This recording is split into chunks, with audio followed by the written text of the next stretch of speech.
जाग जा रे योगी मिटा दे आलस के घेरे, अमृत वेले बाबा पुकारे, देखो बाहें पसारे। बाबा प्यार तुम्हारा अमृत वेले उठाता, मोहिनी रात में मुझे जगाता। प्रेम की घंटी हृदय मंदिर में बजती, परमात्मा पुकार में आत्मा सुनती। नींद पर होती योग की विजय, माया के होते सहज पराजय। आराम नहीं मिलन चाहते, बाबा संग आत्मा खिल जाती।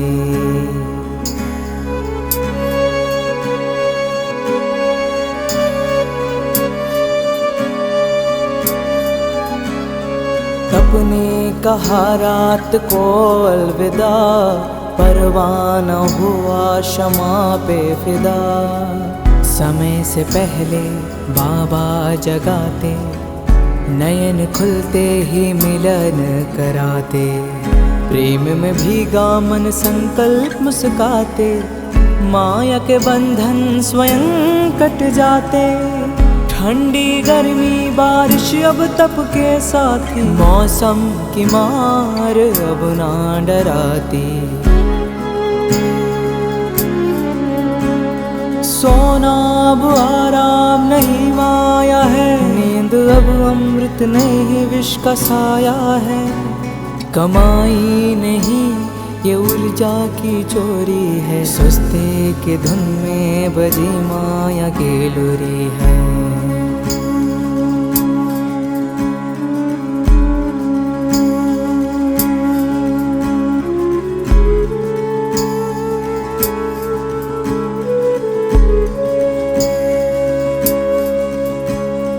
आराम की चाह वो रूह की लाचारी है, तप की राह में मन की हेरा फेरी है। जागृत में विश्व कल्याण का सूत्र हूँ, ब्रह्म मुहूर्त का प्रहरी मैं शिव पुत्र हूँ। सकल विश्व को तप से भरता, अमृत वेला में तपस्वी जलता। संकल्प से उठता नवयुग की नींव रखता, तप के ईंटों से स्वर्णिम स्वराज्य रचता। नींद की घड़ी अब बीत चुकी है, माया की छाया अब मिट चुकी है। वर्तमान में जलती है आत्मा की मशाल, मैं हूँ जागृत यही मेरा कमाल। बाबा की याद में स्वयं को गढ़ता, योग अग्नि से आलस को राख करता। मैं अब सो नहीं रहा मैं हो रहा हूँ, मैं अब खो नहीं रहा मैं जाग रहा हूँ। जाग जा रे योगी मिटा दे आलस के घेरे, अमृत वेले बाबा पुकारे, देखो बाहें पसारे।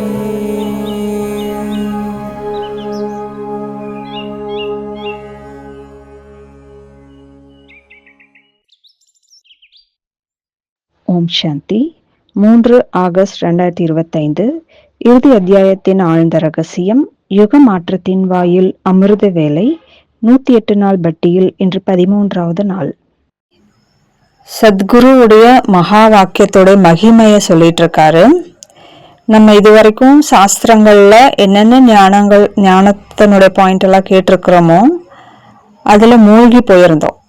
ஆனா இப்போ சத்குரு அவருடைய மகா வாக்கியத்தை சொல்லி ஒரே ஒரு வார்த்தை, அதுக்கு அவ்வளோ மகத்துவம் இருக்கு, அதை சொல்லி நம்மளை எல்லா விஷயங்கள்ல இருந்தும் விடுபட வச்சிடுறாரு. புத்தர் உட்கார்ந்திருந்தாரு. ஒரு நபர் அவரை பார்க்க வர்றாரு.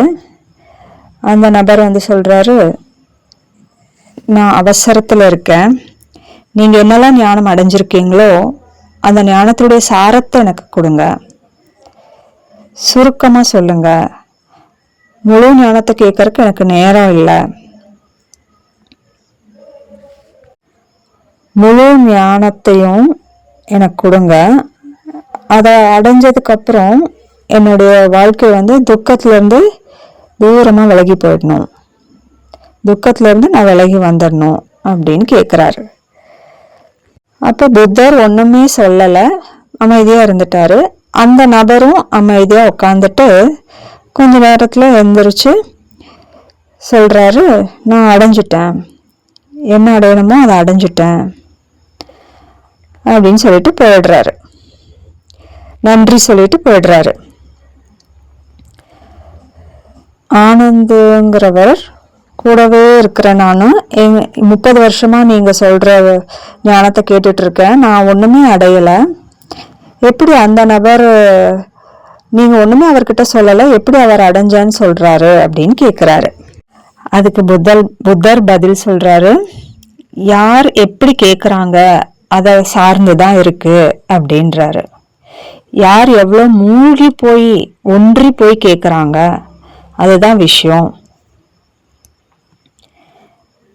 சில டைம் காது மட்டும் கேட்டுட்டு இருக்கோம், ஆத்மா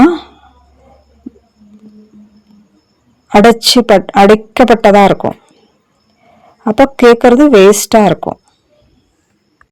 ஒரு வார்த்தையே போதுமானது. ஞானத்துல நம்ம சாஸ்திரங்கள்ல மூழ்கி போயிருந்தோம், புக்ஸ்ல, சாஸ்திரங்கள்ல, சித்தாந்தங்கள்ல, பாஷைகள்ல, இந்த மாதிரி எல்லாத்துலயும் நம்ம மூழ்கி போயிருந்தோம். இங்கிலீஷ்ல என்க்ரோப்ட் அப்படின்னு வேர்டு இருக்கு, என்கிராஸ்ட் அப்படின்னு ஒரு இங்கிலீஷ் வேர்டு இருக்கு. வித் ராப்ட் அட்டென்ஷன், ரொம்ப ஆழ்ந்த கவனத்தோட கேட்கணும். ஒரு நொடியே போதுமானது. எதுக்கு? 10 வருஷங்களா சில பழக்கத்தை நம்ம விட முடியாம இருப்போம், ஆனா ஒரு செகண்ட்ல தான் அதை விடுவோம். அந்த ஒரு நொடியினுடைய விழிப்புணர்வு அது என்னாகும், 10 வருஷமா விட முடியாத டீ பழக்கத்தை விட வச்சிருக்கோம். ஒரு நொடியினுடைய விழிப்புணர்வு நம்ம 40 வருஷமா விட முடியாத காஃபி பழக்கத்தை விட வச்சிருக்கோம். ஸோ அந்த விழிப்புணர்வு அப்படிங்கிறது தான் முக்கியம். அந்த விழிப்புணர்வினுடைய சக்தியை நம்ம சேர்த்து வைக்கணும். மனதில் குழப்பங்கள், கன்ஃபியூஷன்ஸு, சிந்தனைகள், கவலைகள், இது எல்லாத்தையும் விடணும். இந்த 3 வார்த்தைகளும் குழப்பம், பிரச்சனை, கவலை, இது 3ம் இன்னைக்கு முரளியில் இருந்தது.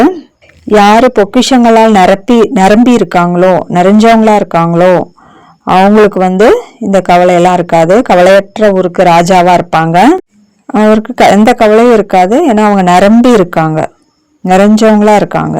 குழப்பத்திலிருந்து விலகி இருக்காங்க. அதுக்கான குழப்பத்திலிருந்து விடுதலை அடைகிறதுக்கான வழி சுயத்தை நிரம்பியவங்களா மாத்துறது.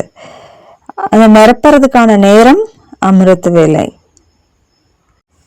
எனர்ஜி சக்திகளின் மையம், எனர்ஜி சக்திகளினுடைய நிலையம் அமிர்த வேலை. எப்போ ஒரு குழந்தை பிறக்குதோ, மனுஷன் பிறவி எடுக்கிறானோ, அப்போ 4 பக்கமும் பந்தனத்துல தான் இருக்கான். சரீரத்துடைய பந்தன், சாப்பாடு, குடிக்கிறது, தூங்கிறது, சம்பந்தங்கள், உறவினர்கள், பைசா, இது எல்லாத்துடைய பந்தன், கர்ம பந்தனம், எல்லா சங்கிலினால கட்டப்பட்டவனா இருக்கான். ஒரு இங்கிலீஷ் கவிஞர் எழுதியிருக்காரு, மனிதன் ஃப்ரீயா தான், சுதந்திரமா தான் பிறந்தான், ஆனா அவனை சுத்தி எங்க பார்த்தாலும் சங்கிலிகள் கட்டப்பட்டிருக்கு அப்படின்னு. இப்ப 4 பக்கமும் என்ன இருக்கு? பந்தனமோ பந்தனம், பந்தனமோ பந்தனம். பந்தனத்துல இருந்து விடுதலை அடையறதுக்கு என்ன வழி? நம்ம தெரிஞ்சிருக்கணும், நான் பந்தனத்துல தான் இருக்கேன் நான் சங்கிலினால கட்டப்பட்டிருக்கேன் அப்படின்னு ஃபர்ஸ்ட் உணரணும். அந்த விழிப்புணர்வு வரணும். அப்பதான் அதுல இருந்து நம்ம விடுதலை அடைய முடியும். அப்ப இன்னைக்கு பாபாவுடைய மகா வாக்கியம், சங்கமயுகம் முழுவதுமே அமிர்த வேலைதான். அமரத்துவத்தின் பாதை அதான் அமிர்த வேலை. முழு சங்கமயுகமும் அமிர்த வேலையா இருக்கிற காரணத்தினால இந்த சமயத்துக்கு எப்பவுமே மகான் தன்மை இருக்கு. இந்த சங்கமயுகம் அதாவது டைமண்ட் மார்னிங்கா இருக்கு. சதா பாபா குழந்தைக கூடயே இருக்காரு. குழந்தைக நம்ம பாபா கூடவே இருக்கும். எல்லைக்கு அப்பாற்பட்ட வைரத்துக்கு சமமான காலை பாப்தாதா குழந்தைகளுக்கு எப்பவுமே கொடுத்துட்டே இருக்காரு. ஆனா இப்ப வியக்த தேசத்துல, ஸ்தூலமான தேசத்துல, ஸ்தூலமான நேரத்தின்படி இது அமிர்த வேலையா இருக்கு. ஸ்தூலமா நம்ம பாபா கூடவே இருக்காரு. அதனால இது வைரத்துக்கு சமமான காலையா இருக்கு. நீங்களும் வைரம் போல ஆகுங்க. இந்த நேரமும் வைரத்துக்கு சமமான நேரம். இப்ப டைமண்ட் நேரத்துல நம்மளுடைய சிந்தனைகள் கூட வைரத்துக்கு சமமானதா இருக்கணும். சிந்தனைகள் மண்ணுக்கு சம்பந்தப்பட்டதா இருக்கக்கூடாது, இல்லை இரும்புக்கு சம்பந்தப்பட்டதா இருக்கக்கூடாது. சுபமான வேலையில முட்டாள்தனமான விஷயங்களை யோசிக்க கூடாது. அது மாதிரி முட்டாள்தனத்துக்கு இங்க தடை இருக்கு. அமிர்த வேலையில தூங்குறது எல்லாத்த விட பெரிய முட்டாள்தனம். முட்டாள்தனம் இங்க தடை செய்யப்பட்டது. இன்னைக்கு நம்ம 3 விஷயங்களை பத்தி பேச போறோம். நேத்து 3 விஷயங்களை பேசியிருந்தோம். அதுல முதல் நிகழ்காலத்துல இருக்கணும். நிகழ்ந்துட்டு இருக்கிற இந்த நொடி அதுதான் சத்தியமானது, அதுல இருக்கணும். அடுத்தது சகஜமான நிலை. ஆடம்பரம், பொய் புகழ்ச்சி, செயற்கைத்தன்மை இதுல இருந்தெல்லாம் வெளியே தூரமா அதெல்லாம் வச்சுட்டு சுயஸ்வரூபத்துல நிலைச்சிருக்கணும். அடுத்தது தனியா இருக்கணும். எவ்வளவு கூட்டத்துல இருந்தாலும் நான் தனிப்பட்டவன். இதுக்கு முன்னாடியும் யாருமே எனக்கு இல்லை. யாராவது இருந்தாங்களா? நம்முடையவங்க அப்படின்னு யாராவது இருந்தாங்களா? அப்படி இருந்தாங்கன்னு நம்ம நினைச்சிருந்தோம்னா அது ஒரு பிரம்மையினுடைய சக்கரத்துல மாட்டிட்டு இருந்தோம்னு அர்த்தம். இப்ப இன்னைக்கும் நம்ம 3 விஷயங்களை பார்க்க போறோம். அதுல முதல் வைரத்துக்கு சமமான உள் உணர்வு. வைரத்துக்கு சமமான உள் உணர்வுல இருக்கணும் அப்படின்னா அர்த்தம், நம்முடைய சிந்தனைகள் வைரம் மாதிரி ஜொலிக்கணும். நீங்க டைமண்ட், வைரம், கல்லு கிடையாது. உங்களுடைய சிந்தனைகள் எல்லாம், உங்களுடைய வார்த்தைகள், உங்களுடைய நடவடிக்கைகள் எல்லாமே வைரம் மாதிரி இருக்கணும். அதுக்காக டைமண்ட் வாங்கி போட்டுக்கணுங்கிறது இல்லை, வைரத்தை வாங்கி போட்டுக்கணுங்கிறது இல்லை. வைரம் ஆகணும், வைரமா மாறி வாழணும்.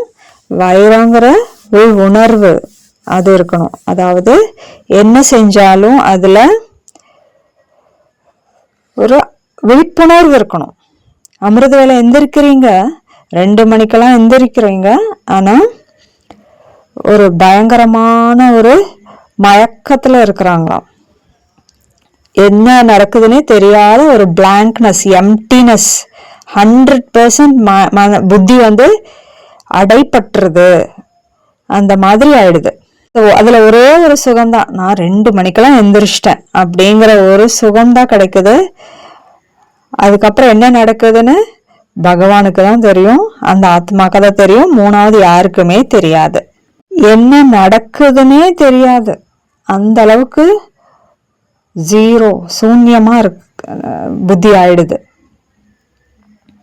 நல்லது கெட்டது எதுவுமே இல்லை, நடுநிலையில இருக்காங்க. பாவம் புண்ணியம் 2மே இல்லாம என்ன நடக்குன்னு புரியாத நிலையில இருக்காங்க. இப்ப திக்கு தெரியாத காட்டில் அப்படின்னு தமிழ்ல சொல்லுவாங்க இல்லையா, அட்ரஸே இல்லாத வழியில போயிட்டு இருக்காங்க. அப்படி ஆயிடுது. விழிச்சிடுங்க, ஏதாவது எழுதுங்க. எழுந்திருச்ச உடனே புத்தியை விழிப்படைய வைங்க. ஏதாவது ஒரு காரியம் கொடுக்கணும். அப்படியே ஒண்ணுமே இல்லாம டல்லா இருக்கக்கூடாது. எந்திரிச்ச உடனே முரளி படிங்க, ஏதாவது ஸ்லோகன் படிங்க, வரதான்னு படிங்க. முழு முரளியும் கடகடான்னு படிக்கணும். ஃபாஸ்ட் ரீடிங்ஸ், சீக்கிரமா படிக்கிற அந்த பழக்கத்தை யூஸ் பண்ணி கடகடான்னு படிக்கணும். ஆரம்பத்துல இருந்து நமக்கு நிறைய தெரிஞ்ச விஷயங்கள் தான். இன்னைக்கு பாபா இப்படி வந்திருக்காரு, எல்லாருக்கும் சமமான கஜானா கொடுத்துருக்காரு, ஒரே டைம்ல ஒரே மாதிரி தான் கொடுத்துருக்காரு. இருந்தாலும் எடுக்கிறவங்க நம்பர் வரா இருக்கிறீங்க. நம்பர் 1ல சிலர் வராங்க, நம்பர் வரிசை கிரமத்துல தான் நிறைய பேர் இருக்கிறோம். கனவுல கூட கோபம் வராம இருக்கா? கோபத்தை வெற்றி அடைஞ்சிட்டீங்களா? இந்த ஹோம்ஒர்க் கொடுத்துருந்தேன், இப்போ ஹோம்ஒர்க் இதுவும் கொடுப்பேன்.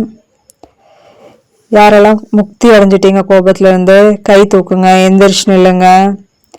கவலையற்ற ராஜா யாரெல்லாம் ஆயிருக்கீங்க? எந்த கவலையும் இல்லாம இருக்கீங்களா? ஆன்மீக போதையில் இருக்கீங்களா? அதெல்லாம் நம்ம முகத்துல எல்லாம் வெளிப்படும், குஷியா வெளிப்படும்.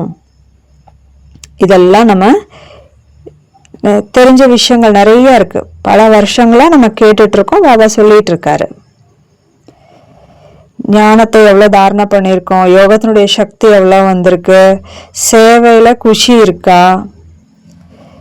இந்த கேள்வி எந்த தடவை நம்ம எத்தனை தடவை கேட்டிருக்கோம்? பல தடவை கேட்டிருக்கோம். திருப்பியும் இதெல்லாம் அதே பாயிண்ட்ஸ் படிக்காதீங்க அப்படின்றாரு. புதுசா ஏதாவது ஒரு டாபிக் எடுத்துட்டு அதை படிங்க அப்படின்னு சொல்ல வராரு. எப்படி வந்து ஒரு செகண்ட்ல உடம்ப அசைக்கிற அந்த நொடி மாதிரி நீங்க சீக்கிரமா லைட் ஹவுஸ் ஆகுங்க. இந்த மாதிரி ட்ரில் எல்லாம் பண்ணுங்க. இப்படியெல்லாம் நிறைய நம்ம சொல்லியிருக்காரு பாபா, நம்மளும் கேட்டிருக்கோம். ஆனா இப்ப வந்து அந்த விழிப்புணர்வோட இருக்கணும். காலையில எந்திரிச்ச உடனே பச்சை தண்ணியில குளிங்க அப்படிங்கிறாரு. அப்போ இந்த உடம்பு வந்து அப்படியே மெய்சிலிர்த்து முழு விழிப்புணர்வோடு இருக்கும். அதுக்கப்புறம் அமிர்த வேலையை ஆரம்பிங்க. குளிர்ந்த தண்ணியில குளிக்கிறது இது ஒரு விதி. அடுத்தது பிராணாயாமம், மூச்சு பயிற்சி செய்யுங்க. 3வது உடற்பயிற்சி செய்யுங்க, எக்ஸசைஸ் பண்ணுங்க. 100 தடவை உட்கார்ந்து எந்திரிங்க, புல்லப் பண்ணுங்க. சுயத்தை வெளிப்படைய செய்யணும். ஏதாவது ஒரு அவ்வியக்த முரளி எடுங்க, ஸ்பீட படிக்கிறத, கடகடான்னு படிக்கிற அந்த பழக்கத்தை யூஸ் பண்ணி படிங்க. 5 நிமிஷம் கூட அதுக்கு அதிகம்தான். கடகடான்னு படிக்கணும். சும்மா பொறுமையா படிச்சுட்டு இருக்க வேண்டாம். சீக்கிரமா படிக்கிறதுக்கான அந்த பழக்கத்தை வச்சு நம்ம படிக்கணும். அப்ப அதுல இருந்து ஒரு லைன், ஒரு வார்த்தை எடுத்துட்டா கூட, சங்கம் யுகத்தினுடைய புக்ல ஒரே வார்த்தை தான் எழுதியிருக்கு, சுபம் சுபம் சுபம். அந்த ஒரு வார்த்தை எடுத்துட்டா கூட அதை பத்தி யோசிங்க. அடுத்தது அதே மாதிரி டைமண்ட், வைரம், அது என்ன, எப்படி இருக்கும், அதனுடைய குணங்கள் எல்லாம் என்ன, எப்படி ஜொலிச்சிட்டு இருக்கும் இல்லையா? மாயானால அதை கட் பண்ணவே முடியாது. டைமண்ட் அவ்வளோ ஸ்ட்ராங்கா இருக்கும், அவ்வளோ விலை மதிப்புடையதா இருக்கும். அதை வச்சிருக்கிற இடமே எங்க இருக்கும்? இதெல்லாம் யோசிங்க, இதெல்லாம் கேள்வி கேளுங்க, அப்புறம் பதில் கண்டுபிடிங்க. அதே மாதிரி ஆத்மா விஷயத்துல யோசிங்க. நான் தனிப்பட்டவன், சரீரம் வேற, நான் வேற, சூக்ஷமமானவன். ஏன் சூக்ஷமமானது? ஆத்மா எங்க இருக்குது? இந்த கையில இருக்கா, இந்த விரல்ல இருக்கா, காலில் இருக்கா? ஆத்மாவுடைய அப்பா யாரு? தேசம் என்ன? ஆத்மாவுடைய சைத்தன்ய நிலை, ஆத்மாவுடைய குணம், ஆத்மாவுடைய சக்திகள், ஸ்வரூபம், ஆத்மாவுடைய வீடு, லட்சியம், யாத்ரா, இதை பத்தியெல்லாம் யோசிச்சுட்டே போங்க. தன்னைத்தான் ஆன்மீக ஷாக் கொடுத்து விழிப்புணர்வோட வச்சிருக்கணும். ஆத்மா இந்த உடம்புல எங்க இருக்கு? நம்ம ஏன் வந்து நெற்றியின் பூர்வ மத்தியில் இருக்குன்னு சொல்றோம்? அதுக்கு காரணம் கண்டுபிடிங்க. அப்ப வைரத்துக்கு சமமான விழிப்புணர்வு அப்படின்னா நம்மளுடைய சிந்தனைகள் வைரம் மாதிரி இருக்கணும், பேச்சு நடவடிக்கைகள் எல்லாமே வைரத்துக்கு சமமானதா இருக்கணும். அதே மாதிரி டைமண்ட் அப்படின்னாலே பின்னாடி வர்றத முன்னாடியே யோசிக்க கூடியவங்க. யாராலையும் டைமண்டை அவ்வளவு சீக்கிரம் கட் பண்ண முடியாது, அதை உருக்கவும் முடியாது. அதுக்கு அந்த கொதிநிலை மிக அதிகம், அது ரொம்ப ஸ்ட்ராங்கானது.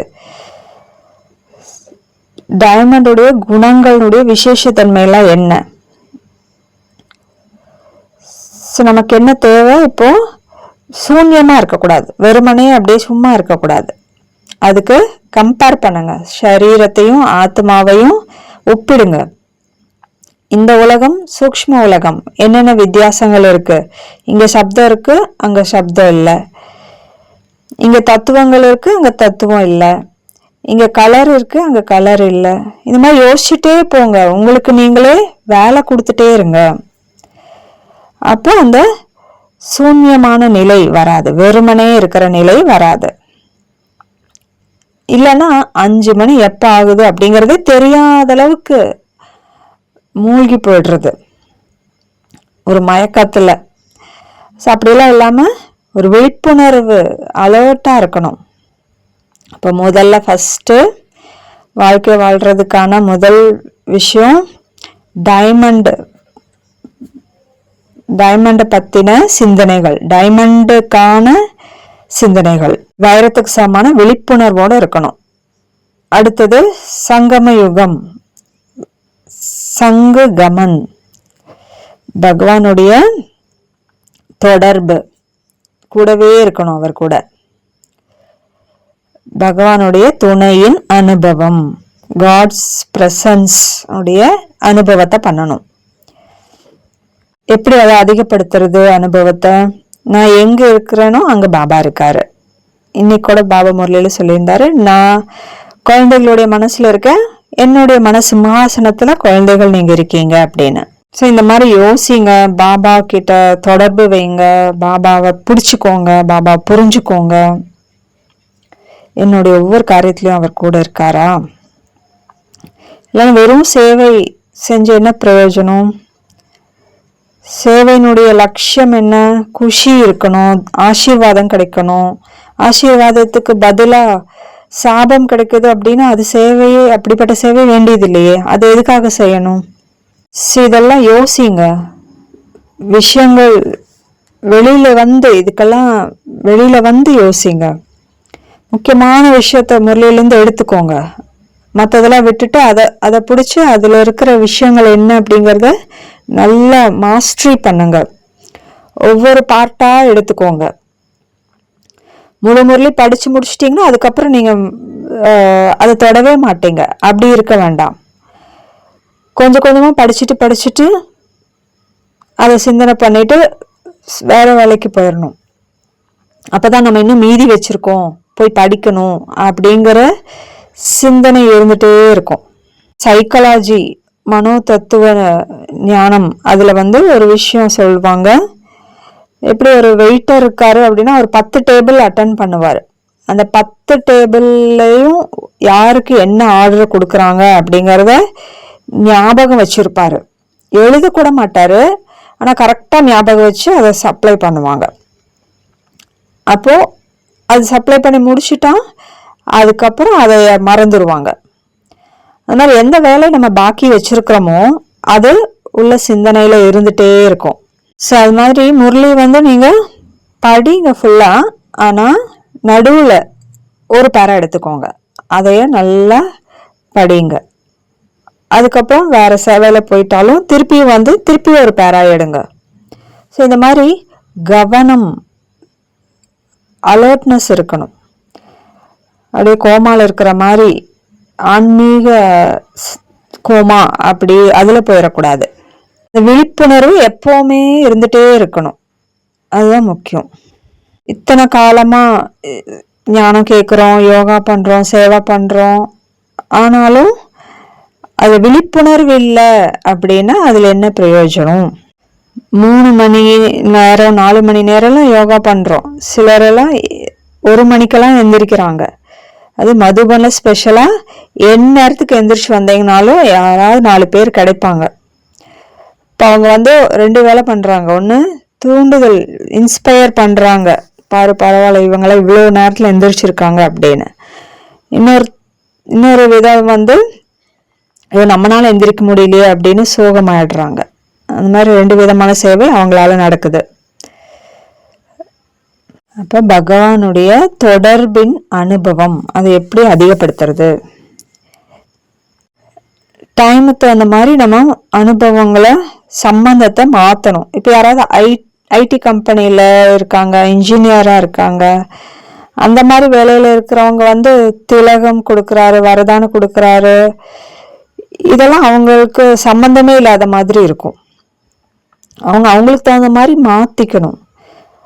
பகவான் கிட்ட கன்சல்ட் பண்ணணும். கவுன்சிலர் அவர் கன்சல்டிங் பண்ணுறது, அப்படி மாற்றிக்கலாம் சம்பந்தத்தை. ஒரு நல்ல குரு அப்படிங்கிற பழைய காலத்து ஆளுங்களுக்கு அது கரெக்டாக இருக்கும். இப்போ ட்ரெண்டில் இருக்கிறவங்களுக்கு வந்து திலகம், கிரீடம், இதெல்லாம் இது எனக்கு சம்மந்தமே இல்லாத விஷயம் அப்படின்னு தோணும்.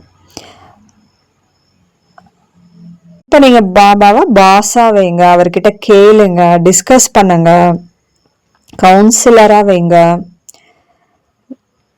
நமக்கு நடைமுறையில் வர்ற மாதிரியான சம்பந்தங்களை பாபா கிட்ட வைக்கணும். ஸோ அதே மாதிரி கஜானா, இன்னைக்கு முறையில் கூட இருந்ததுல கஜானா நமக்கு கிடைச்சிருக்கு. கஜானானா என்ன? பைசா, கரன்சி கிடைச்சிருக்கு. அந்த மாதிரி மாத்துங்க. கஜானான்னு சொல்லி கஜானான்னு என்னன்னே தெரியாத மாதிரி ஆயிடுறாங்க. அதே மாதிரி நிறைய பைசா வச்சிருக்கோம் அப்படின்னா அவங்களுக்கு என்ன, எப்படி போதை இருக்கும். அந்த மாதிரி அந்த போதையெல்லாம் எப்போ வரும்? அந்த டே டு டே லைஃப்க்கு ரிலேட் பண்ணும்போது கஜானான்னு சொல்லிட்டு அது என்ன அர்த்தம்னு தெரியாத அளவுக்கு போயிடுறாங்க. இப்போ பரமாத்மா தொடர்பில் இருக்கணும் அப்படின்னா நம்ம இப்போ டே டு டே லைஃப்பில் நடக்கிற சூழ்நிலைகளுக்கு சம்பந்தப்படுத்திக்கணும். ப்ராக்டிக்கலான தொடர்பு. அதே மாதிரி ஃப்ரெண்டு கிட்ட பேசிகிட்டே இருக்கிற மாதிரி நம்ம பாபா கிட்ட பேசணும். துணையை அனுபவம் செய்யணும், பார்ட்னர்ஷிப்பை அனுபவம் செய்யணும், உயிர் அப்படிங்கிற அளவுக்கு நெருக்கம் கொண்டு வரணும். 2 நபர்கள் ஒரே உடல்ல இருக்கிற மாதிரியே நடந்துக்குவாங்க. அந்த மாதிரி நபர்களை பார்த்துருக்கீங்க இல்லையா? பார்த்துருப்போம். ஒருத்தருக்கு ஏதாவதுன்னா, ஒருத்தருக்கு அடிபட்டுச்சுன்னா இன்னொருத்தவங்களுக்கு தழும்பு இருக்கும். அந்த அளவுக்கு ஒரே உணர்வில் இருப்பாங்க. எப்படி லைலா மஜ்னு இருந்தாங்க, லைலாவை அடித்தா மஜ்னுக்கு தழும்பு வரும். அந்த அளவுக்கு கனெக்டடாக இருந்தாங்க. ட்வின் ஃப்ளேம்ஸ் அப்படின்னு சொல்லுவாங்க. ஓர் உயிர் 2 உடல் அப்படி தமிழில் வரும் இல்லையா? அந்த மாதிரி. அடுத்த விஷயம், மகான் தன்மையில் வாழணும். ஸோ நம்முடைய சிந்தனையை உயர்த்தணும். நம்மக்கிட்ட சிந்தனையினுடைய சஸ்திரம், ஆயுதம் மட்டும்தான் இருக்கு. நம்முடைய எண்ணங்கள் வந்து விழிப்புடையதாக இருக்கணும். அதுதான் நம்முடைய ஆயுதம். நம்ம வாழ்க்கையினுடைய மாற்றமே வந்து சிந்தனை மாற்றத்துல தான் இருக்கு.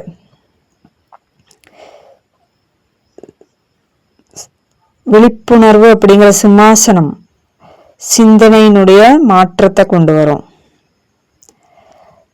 லைஃபை மாற்றணும் அப்படின்னா சிந்தனைகளை உயர்த்தணும். இப்போ காலையில் அமிர்த வேளையில் லைஃபையே பரிவர்த்தனை செய்ய முடியும். டே ஃபுல்லாக நம்ம என்னெல்லாம் மாற்றணுமோ, ஏதாவது பழக்கத்தை மாற்றணும், சாப்பாடில் மாற்றம் கொண்டு வரணும், சம்பந்தம் தொடர்பில் மாற்றம் கொண்டு வரணும், ஏதாவது ஒரு புதுசாக கற்றுக்கணும், லாங்குவேஜை, பாட்டு எழுதணும், கவிதை எழுதணும், மூர்த்தி உருவாக்கணும்.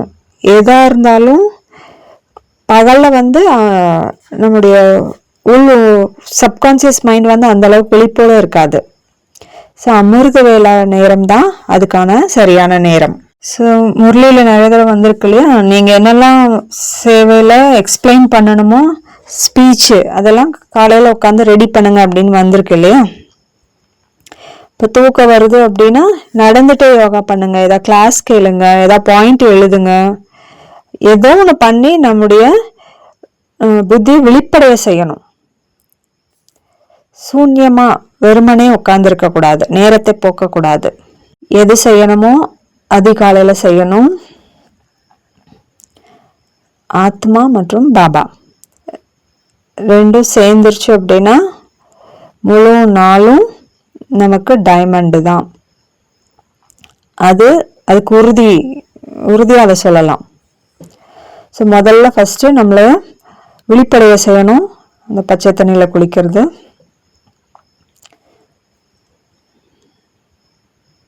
முழு விளையாட்டும் மனதை வச்சு தான் இருக்குது. மனதை எப்படி நம்ம பக்குவப்படுத்துகிறோமோ அதில் தான் இருக்குது. அமிர்த வேலையை நம்ம சக்ஸஸ்ஃபுல்லாக பண்ணிட்டோம் அப்படின்னா முழு நாளும் வெற்றிகரமாக இருக்கும். முழு நாளும் நம்ம நடனம் ஆடிட்டே இருக்கலாம். இப்போ இன்னைக்கு டெய்லியும் ஒரு கவிதை சொல்லிட்டு இருக்காங்க. ஆஷிஷ் பாய் வராரு கவிதை சொல்றதுக்காக. நிர்விகார நடனம் அந்த டாபிக்ல கவிதை சொல்ல போறாங்க. இன்னைக்கு முறையிலேருந்து புது டாபிக். அடுத்தவங்க யாரு? அவங்களுக்கு மோஜிராம் மோஜிலால் அப்படின்னு பாபா 2 வார்த்தைகள் சொல்லியிருந்தாரு. சுனோ மோஜிராம் தேக்கோ மோஜி லால்.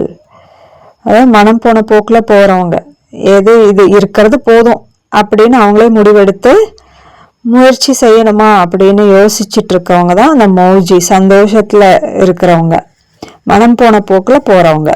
அந்த டாப்பிக்கு அடுத்தவங்களுக்கு இன்னைக்கு கொடுக்குறாங்க. ஸோ இன்னைக்கு இந்த கவிதை சொல்கிற இந்த டாப்பிக்கில் கூட உங்களுக்கு ஏதாவது வேற பாயிண்ட் கிடைச்சதுன்னா அதை நீங்களும் இன்னைக்கு என்ன டாபிக்கு? டைமண்டுன்னு ஒரு வேர்டு கிடைச்சிருச்சு இல்லையா. எல்லாமே டைமண்ட்னு முடிகிற மாதிரி கவிதை எழுதி கொடுக்கலாம்.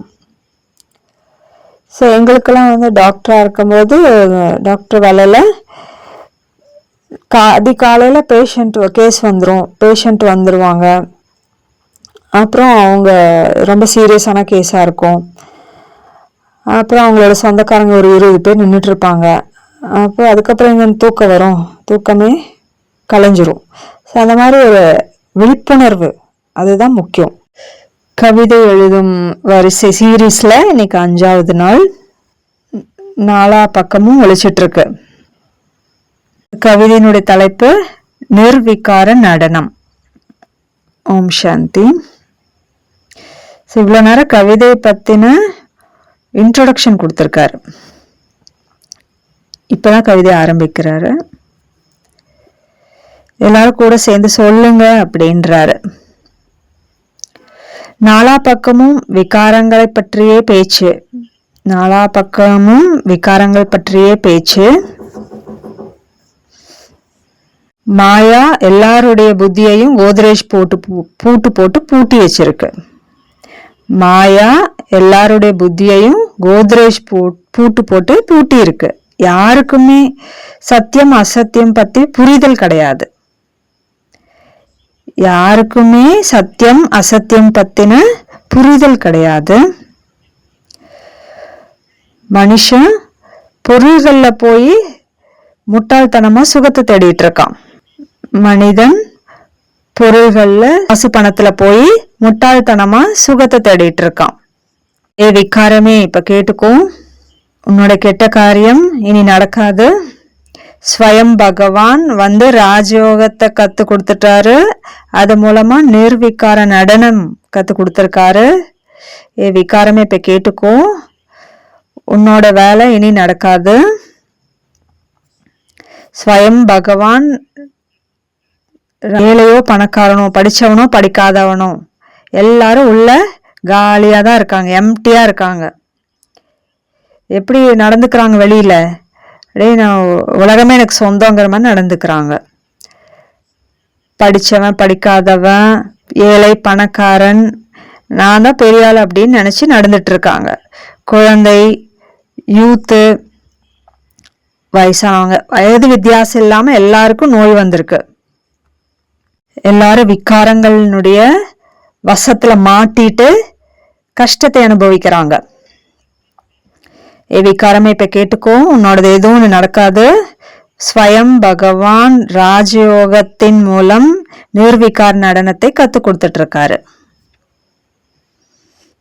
இந்த சூழ்நிலை பார்த்து ஸ்வயம் சிவனே இங்க வர வேண்டியதா போயிருக்கு. இந்த சூழ்நிலையில ஸ்வயம் பகவானே இங்க வந்துட்டாரு. பிரம்மா மூலமா சொல்லியிருக்காரு. என்ன சொல்லியிருக்காரு? விகாரமே, இங்கிருந்து நீ போயே ஆகணும். எந்த ராஜயோகியும் சகிச்சுக்க மாட்டான். விகாரங்களுடைய கேலி கிண்டல இனி எந்த ஒரு ராஜயோகியும் சகிச்சுக்க மாட்டாங்க. இனி உன்னோட காரியம் எதுவுமே நடக்காது. ஸ்வயம் பகவான் கத்து கொடுத்துட்டு இருக்காரு நிர்விகார நடனம் ராஜயோகத்தின் மூலம். ஓம் சாந்தி.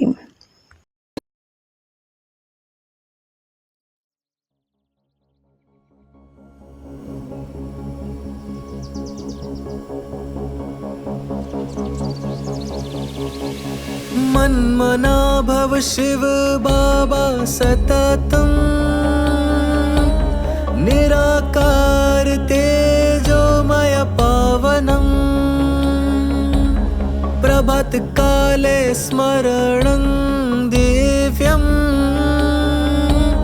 सत्यं शिवं सुन्दरं चिन्तनं तोड़ दे नींद की जंजीरें, थाम ले तप की मशाले, तोड़ दे नींद की जंजीरें, थाम ले तप की मशाले, फाड़ दे आलस की काली चादर, निद्रा से तप का न कर अनादर, सपनों का विष पीने से कर इनकार, रूहानी योद्धा कर अब ललकार।